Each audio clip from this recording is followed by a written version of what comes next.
Hello everyone, I'm Sakshi and I'm associated with Intellify, and today we'll discuss some questions from the chapter Carbon and its Compounds. Okay, so the question one is we have to give the electron dot structure of carbon dioxide. अब electron dot structure क्या होता है? By the way electron dot structure को Lewis structure भी कहते हैं, ठीक है। और ये किन कंपाउंड्स के लिए बनाया जाता है? ये ऐसे कंपाउंड्स के लिए बनाया जाता है जिसमें कोवेलेंट बॉन्डिंग होती है, ठीक है। कोवेलेंट बॉन्डिंग क्या होती है? कोवेलेंट बॉन्डिंग होती है ऐसे बॉन्ड्स जिसमें शेयरिंग ऑफ इलेक्ट्रॉन हो, ठीक है। शेयरिंग ऑफ इलेक्ट्रॉन, जैसे कि CO2 देखो, कार्बन में कितने कार्बन का इलेक्ट्रॉनिक कन्फिग्रेशन क्या होता है? 2,4। और ऑक्सीजन का क्या होता है? 2,6। यानी कि ऑक्टेट कंप्लीट करने के लिए कार्बन को कितने और इलेक्ट्रॉन चाहिए? 4। और ऑक्टेट कंप्लीट करने के लिए ऑक्सीजन को कितने और इलेक्ट्रॉन चाहिए? 2। तो ये क्या करते हैं? ये आपस में शेयरिंग करते हैं। कैसे? देखो, ये ऑक्सीजन आपको यहाँ बना दिख रहा है, इसके आउटर मोस्ट शेल में 6 इलेक्ट्रॉन थे, तो मैंने 6 इसके बना दिए हैं, ठीक है। पेयरिंग में मैंने 6 इलेक्ट्रॉन बना दिए हैं। फिर ये आपको कार्बन का एटम दिख रहा है, इसके पास 4 थे आउटर मोस्ट में, मैंने 4 बना दिए, और ऑक्सीजन सिमिलरली। तो अब ये क्या करेगा? ये वाला जो ऑक्सीजन एटम है, ये 2 का इलेक्ट्रॉन ले लेगा इस कार्बन से, और ऐसे करके इसका ऑक्टेट कंप्लीट हो गया। आप काउंट कर सकते हो, 8 इलेक्ट्रॉन इसके पास आ चुके हैं। सिमिलरली ये वाला ऑक्सीजन भी क्या करेगा? 2 इलेक्ट्रॉन इस कार्बन के ले लेगा और इसके साथ बॉन्ड बना लेगा, और इसका ऑक्टेट भी कंप्लीट हो गया। तो जब ऑक्सीजन ने ये काम करा, कार्बन भी सेम यही काम करेगा। इसके आजू बाजू 2 ऑक्सीजन एटम है, तो एक इलेक्ट्रॉन पेयर ये लेगा इस ऑक्सीजन एटम से, एक इलेक्ट्रॉन पेयर ये लेगा इस ऑक्सीजन एटम से, और इस तरीके से कार्बन के भी 8 इलेक्ट्रॉन कंप्लीट हो गए और ऑक्सीजन के भी 8 इलेक्ट्रॉन कंप्लीट हो गए। और इसी को कहते हैं कोवेलेंट बॉन्डिंग या शेयरिंग ऑफ इलेक्ट्रॉन। इसको हम दिखाते हैं इलेक्ट्रॉन डॉट स्ट्रक्चर से। इलेक्ट्रॉन डॉट स्ट्रक्चर क्यों बोलते हैं? क्योंकि इसमें इलेक्ट्रॉन्स को हम डॉट से बताते हैं और शेयरिंग बताते हैं। ल्यूइस स्ट्रक्चर क्यों बोलते हैं? क्योंकि पहली बार ये ल्यूइस ने दिया था। तो ये इलेक्ट्रॉन डॉट स्ट्रक्चर है। Moving to the next question. Next question है व्हाट इज हाइड्रोजनेशन। ये पहला पार्ट है क्वेश्चन का, नाम से ही समझ आ रहा है, हाइड्रोजन मतलब हाइड्रोजन एटम। तो हाइड्रोजन एटम के एडिशन को हम कहते हैं हाइड्रोजनेशन, ठीक है। हाइड्रोजन एटम को प्लस करना का एडिशन को हम कहते हैं हाइड्रोजनेशन। अब इसकी डेफिनेशन में जाए तो एक एडिशन रिएक्शन होता है। एडिशन रिएक्शन क्या होता है? ऐसे रिएक्शन जिनमें एटम या कुछ ग्रुप ऑफ एटम्स ऐड होते हैं। तो इसमें जैसे कि यहाँ रिएक्शन में दिया भी हुआ है। अब इसकी इंडस्ट्रियल एप्लीकेशन भी है, वो सेकंड पार्ट में कवर करेंगे। पहले डेफिनेशन में, it is a type of reaction in which it is a type of addition reaction. In this reaction hydrogen atom is added in unsaturated hydrocarbons, ठीक है। Unsaturated hydrocarbons मतलब क्या? ऐसे hydrocarbons जिसमें डबल या ट्रिपल बॉन्ड होता है, ठीक है। तो बेसिकली हाइड्रोजन कैसे ऐड करते हैं? एक बॉन्ड तोड़ के 2 हाइड्रोजन एटम ऐड कर दिए, और ये किसके प्रेजेंस में होता है? एक कैटलिस्ट के प्रेजेंस में, जैसे पलेडियम या निकल की प्रेजेंस में, और हमको मिलता क्या है? Saturated hydrocarbon. अब आप ये रिएक्शन में देखो, यहाँ एक एल्कीन दिया था, ठीक है। एल्कीन अनसैचुरेटेड के अंदर आता है, डबल बॉन्ड है, ठीक है। तो क्या हुआ? इसके जो 2 बॉन्ड थे, 2 बॉन्ड में से एक बॉन्ड तोड़ा, एक बॉन्ड तोड़ा, तो अब क्या हुआ? 2 कार्बन के बीच में जो एक बॉन्ड था वो तोड़ा, तो दोनों कार्बन की एक एक वैलेंसी फ्री हो गई। अब ये दोनों कार्बन सिर्फ 3-3 बॉन्ड से अटैच्ड है, इनकी एक एक वैलेंसी फ्री है। तो क्या होगा? हम हाइड्रोजन मॉलिक्यूल दे देंगे। हाइड्रोजन मॉलिक्यूल में कितने एटम होते हैं हाइड्रोजन के? 2।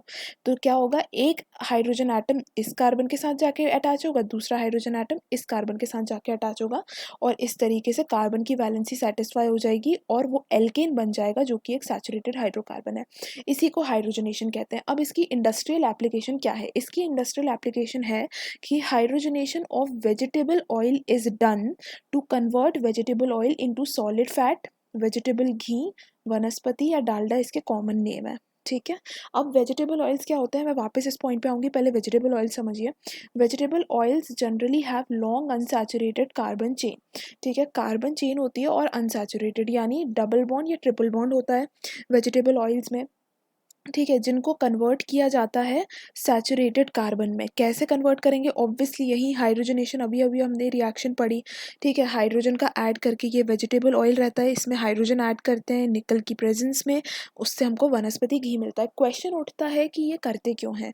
2 रीज़न है इसका। पहला रीज़न है, जो वेजिटेबल ऑयल है, यानी जो प्लांट से हमने लिया, जैसे सनफ्लावर ऑयल आपने सुना होगा, तो सनफ्लावर के जो बीज हैं, सनफ्लावर सीड्स हैं, उनसे हम वेजिटेबल ऑयल निकालते हैं। तो वो जो वेजिटेबल ऑयल निकालते हैं वो काफ़ी लिक्विड होता है, ठीक है। लिक्विड मतलब बहुत, जैसे आप किचन में अभी जाके तेल देखोगे तो वो पानी जैसा लिक्विड नहीं है, वो काफ़ी गाढ़ा है।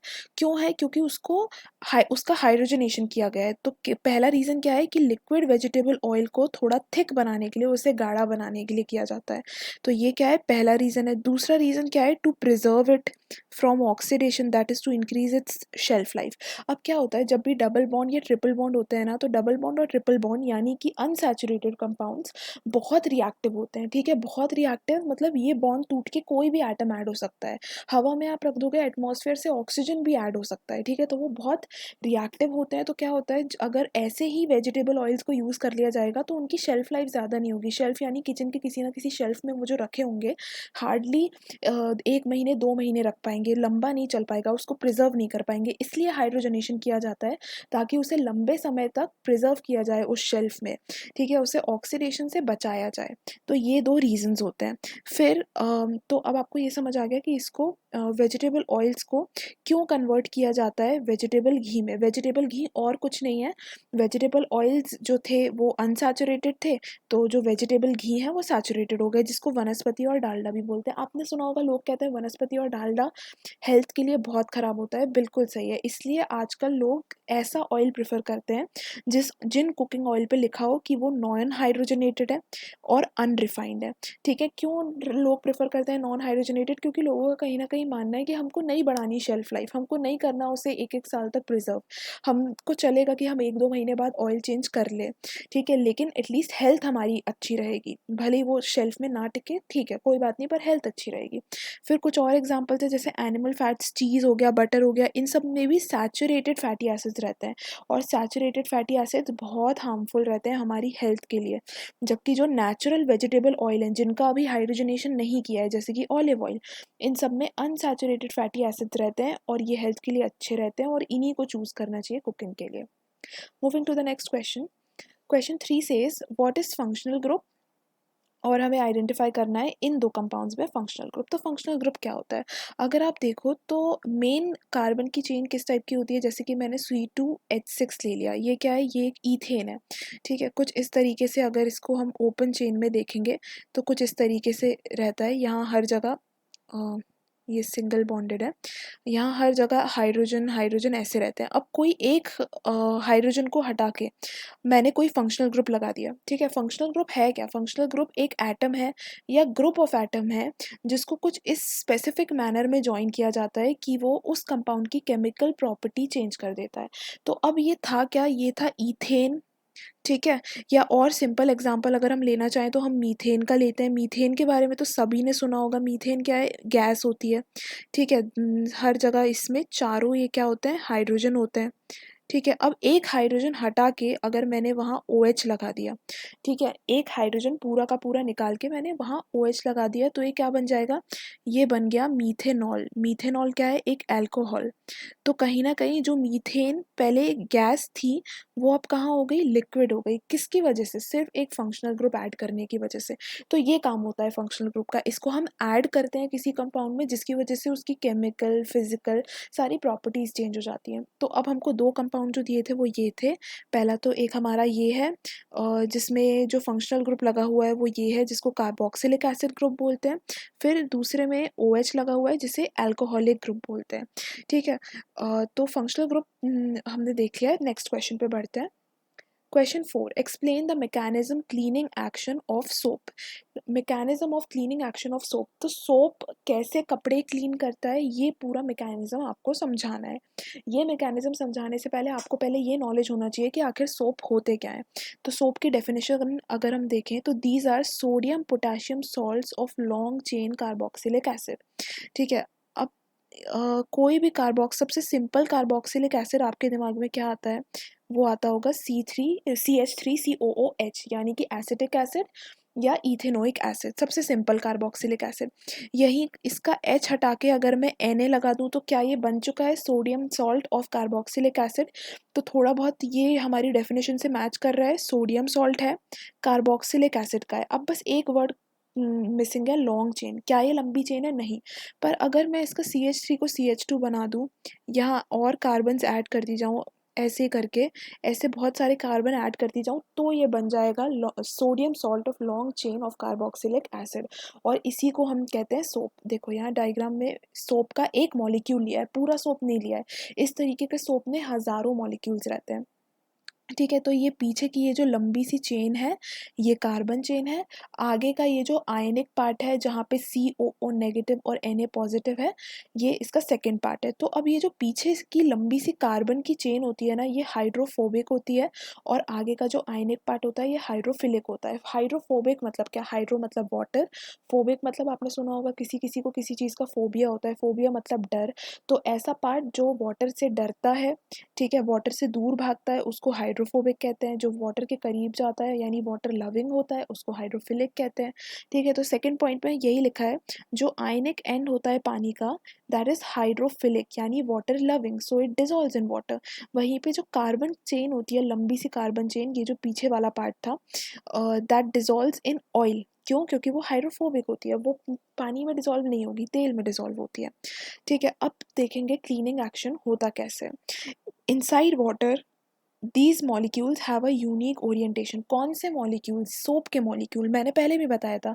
ये यहाँ पे जो सोप है, ये सोप सिर्फ एक ही मॉलिक्यूल से नहीं बना है, ऐसे हज़ारों मॉलिक्यूल्स होते हैं सोप में, ठीक है। तो ये कैसे पानी में कैसे ये फॉर्म होते हैं, क्लस्टर की तरह फॉर्म होते हैं, मॉलिक्यूल्स का क्लस्टर ये बनाते हैं, जिसमें जो हाइड्रोफोबिक टेल्स होती हैं, जैसे कि आप यहाँ वाले डायग्राम में देखो, ये जो हाइड्रोफोबिक टेल्स हैं ये किसकी तरफ है, ये hydrophobic tails are in interior of the cluster. ये इतनी सारी जो टेल्स हैं ये सब अंदर की तरफ है, वहीं पे जो आयनिक एंड्स हैं वो आउटर साइड पे है, ठीक है। जैसे कि ये आयनिक एंड्स हैं, ये सब आउटर साइड पे है। तो इस तरीके के क्लस्टर बनाते हैं जिसको एक मिसल बोला जाता है।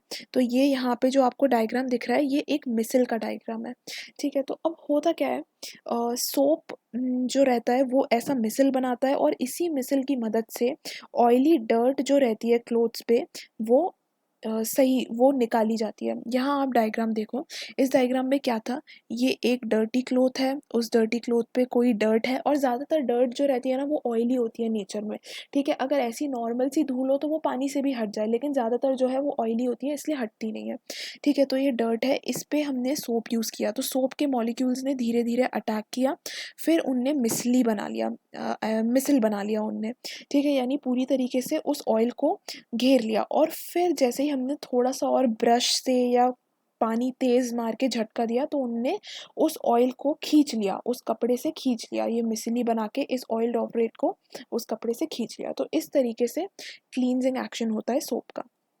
Next question, what are hydrocarbons. नाम से ही समझ आ रहा है, हाइड्रो मतलब हाइड्रोजन, कार्बन्स मतलब कार्बन। तो ऐसे compounds, okay, any class of organic chemical compounds which are composed only, जिसमें सिर्फ कार्बन और हाइड्रोजन हो, उनको क्या कहते हैं, हाइड्रोकार्बन्स। पार्ट ए क्लियर है। Part B, give the difference between saturated and unsaturated hydrocarbons.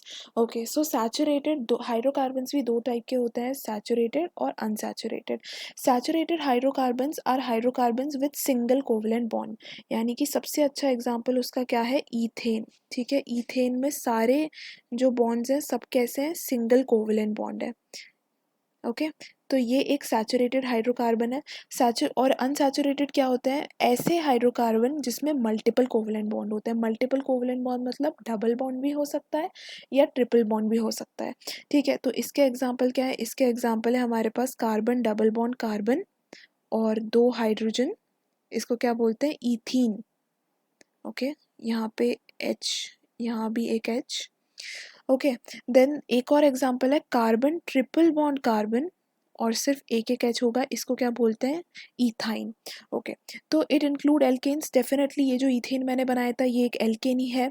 और unsaturated include alkynes as well as alkene. मैंने ये जो ईथीन बनाया ये एक एल्कीन है, जो ईथाइन बनाया ये एक एल्काइन है, ठीक है। इसमें एरोमेटिक हाइड्रोकार्बन्स भी आ जाते हैं, डेफिनेटली बेंजीन रिंग अगर आप देखोगे, ठीक है, बेंजीन रिंग में अल्टरनेट डबल बॉन्ड होते हैं, वो भी अनसैचुरेटेड हाइड्रोकार्बन के अंदर आती है। फिर they have less amount of carbon and high amount of hydrogen, definitely अगर आप इसमें देखोगे तो दो कार्बन के एटम हैं, और यानी कि इसका फॉर्मूला क्या होता है, C2H6, यानी कि कार्बन और हाइड्रोजन किस रेशियो में है, 1:2 3 के रेशियो में, ठीक है। वहीं पे अगर इसका फॉर्मूला मैं देखूँ तो क्या है, C2H4, यानी कार्बन और हाइड्रोजन किस रेशियो में है, 1:2 के रेशियो में।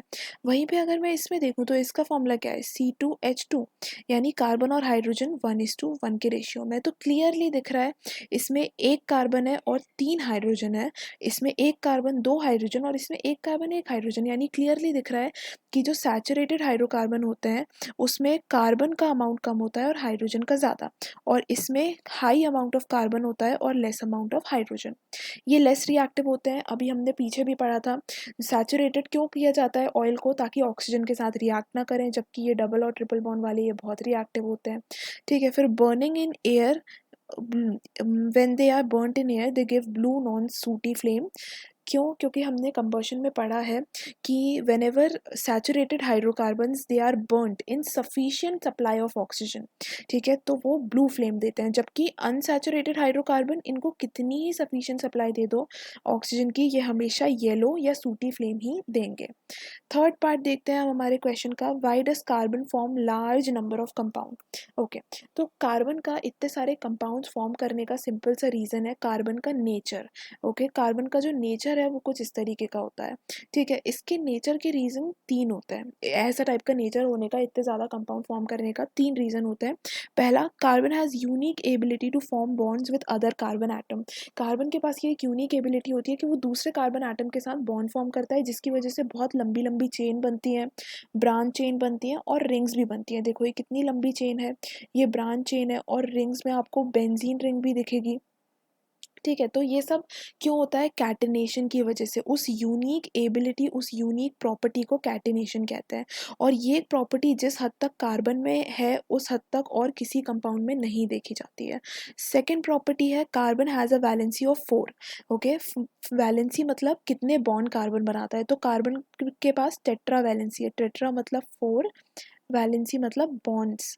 तो कार्बन जो है वो टोटल 4 बॉन्ड्स बनाता है। किसके साथ बना सकता है, या तो वो सेम अपने ही जैसे 4 कार्बन एटम के साथ 4 बॉन्ड बना लेगा, या तो वो कोई 4 मोनोवेलेंट एलिमेंट के साथ बॉन्ड बनाएगा। मोनोवेलेंट मतलब ऐसे एटम जिनकी वैलेंसी 1 है, जैसे कि हाइड्रोजन हो गया, क्लोरीन हो गया, फ्लोरीन हो गया, ठीक है। फिर कंपाउंड्स ऑफ कार्बन, तो इसी तरीके से कार्बन 4 एटम्स के साथ ज्वाइन करता है, तो वो किन किन के साथ कर सकता है, oxygen, hydrogen, nitrogen, sulphur, chlorine और भी बहुत सारे एलिमेंट्स। और इन सब के साथ ज्वाइन करके क्या होता है, वो अलग अलग टाइप के कंपाउंड्स बनाता है जिनकी स्पेसिफिक प्रॉपर्टी होती है। और ये प्रॉपर्टी किस पे डिपेंड करती है, it depends on the element, जिस एलिमेंट से वो जुड़ रहा है, जिस एलिमेंट से वो ज्वाइन हो रहा है। थर्ड प्रॉपर्टी कार्बन की क्या है, थर्ड प्रॉपर्टी ये है कि कार्बन जो बॉन्ड बनाता है, carbon forms the bond that carbon form with carbon atom, they are very strong, वो बहुत स्ट्रॉन्ग होते हैं, वो एक्सेप्शनली स्टेबल होते हैं। क्यों होते हैं, नॉर्मली स्टेबल भी नहीं, एक्सेप्शनली स्टेबल होते हैं। इसका एक ही रीज़न है कि जो बॉन्ड्स होते हैं वो बहुत स्ट्रॉन्ग होते हैं due to small size of carbon. आपने ये पढ़ा होगा केमिस्ट्री में, 2 स्मॉल साइज के एटम बहुत स्ट्रॉन्ग बॉन्ड बनाते हैं, वहीं पे एक स्मॉल और एक लार्ज साइज का एटम थोड़ा वीक बनाता है, जबकि स्मॉल और स्मॉल बहुत स्ट्रॉन्ग बॉन्ड बनाते हैं। तो जब कार्बन एक दूसरे कार्बन एटम के साथ बॉन्ड बनाता है तो वो काफ़ी स्ट्रॉन्ग बनता है, जब एक वो स्मॉल साइज़ के एटम के साथ भी बॉन्ड बनाता है वो काफ़ी स्ट्रॉन्ग बनता है, पर जब वो एक लार्ज साइज़ के एटम के साथ बॉन्ड बनाता है तो वो वीक बनता है। Okay, thank you so much.